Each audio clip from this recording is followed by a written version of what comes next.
কুমিরের পেটে দেশের সম্পত্তি এমন ব্যঙ্গচিত্র এঁকে প্রধানমন্ত্রীকে কটাক্ষ, সব খেলেন নরেন। এবার কোথায় প্রাক্তন বিচারপতি অভিজিৎ গঙ্গোপাধ্যায়ের ব্যঙ্গচিত্র এঁকে ছড়ার মাধ্যমে কটাক্ষ, কোর্টে বসে করছে অনেক খেলা, এবার তুমি বুঝবে জনগণের ঠেলা। আবার কোথাও অধিকারী পরিবারকে ছড়ার মাধ্যমে কটাক্ষ, রাজনীতি করাই আমাদের পারিবারিক অধিকার, সপরিবারে ঝেড়ে খাবে এমন দলের সবাই যাবে। এমনই একাধিক কার্টুন ব্যঙ্গচিত্র এঁকে ছড়ার মাধ্যমে একদিকে কেন্দ্র সরকার এবং বিজেপিকে আক্রমণ, অপরদিকে তৃণমূল সরকারের লক্ষ্মীর ভাণ্ডার সহ জনকল্যাণমূলক একাধিক প্রকল্প তুলে ধরে আরামবাগ লোকসভা কেন্দ্রের তৃণমূল প্রার্থীর সমর্থনে পশ্চিম মেদিনীপুর জেলার চন্দ্রকোনার মহেশপুরে নজরকাড়া দেওয়াল লিখন তৃণমূল কংগ্রেসের। দেওয়াল লিখনে এসব অপপ্রচার করে কোনো কাজে আসবে না। 400-র অধিক সিটে জিতে তৃতীয়বারের জন্য প্রধানমন্ত্রী হবে নরেন্দ্র মোদী, পাল্টা বিজেপির। প্রসঙ্গত ভোটের নির্ঘণ্ট ঘোষণা হয়ে গিয়েছে। আগামী 20 মে পঞ্চম দফার আরামবাগ লোকসভা কেন্দ্রে ভোট গ্রহণ রয়েছে। আরামবাগ লোকসভা কেন্দ্রের অন্তর্ভুক্ত চন্দ্রকোনা বিধানসভা। ভোটের নির্ঘণ্ট ঘোষণা হতেই চন্দ্রকোনার ভগবন্তপুর 2 নম্বর অঞ্চলের মহেশপুর এলাকায় দেওয়াল লিখনের মধ্য দিয়ে জোর কদমে চলছে তৃণমূল কংগ্রেসের নির্বাচনী প্রচার।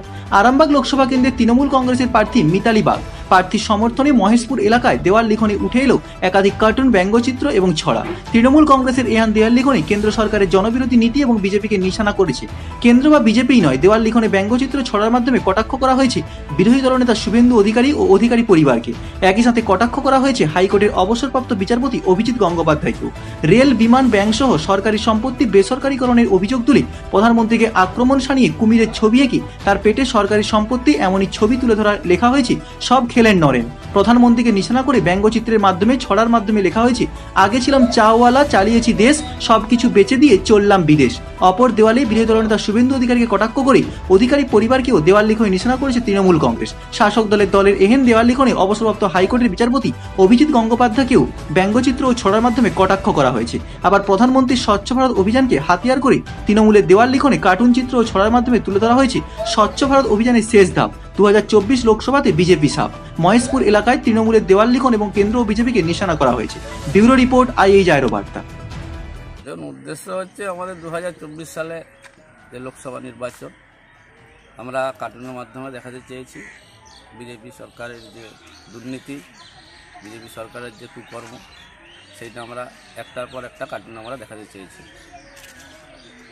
আমরা কুমিরটা কার্টুনের মাধ্যমে এঁকেছি যে ভারতবর্ষে যে বিজেপি সরকার, মোদী সরকার একটার পর একটা, ধরুন ট্রেন বেসরকারিকরণ করে দিয়েছে, বিমান বেসরকারিকরণ করে দিয়েছে, এবং গ্যাস 2014 সালের আগে 400 টাকা সিলিন্ডার ছিল, সেই গ্যাস আজ হয়তো 1000-এর উপরে চলে গেছে।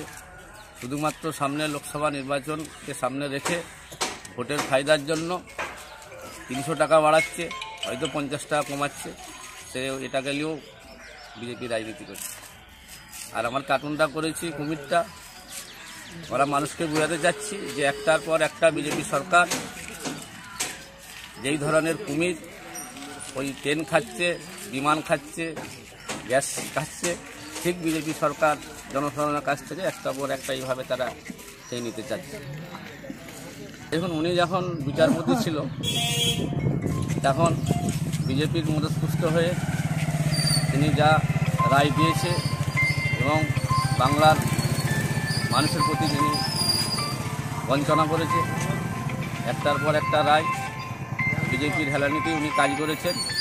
উনি এখন আর বিচারপতি নেই, ওখান থেকে না থেকে উনি এখন বিজেপির প্রার্থী হিসাবে লড়ছে।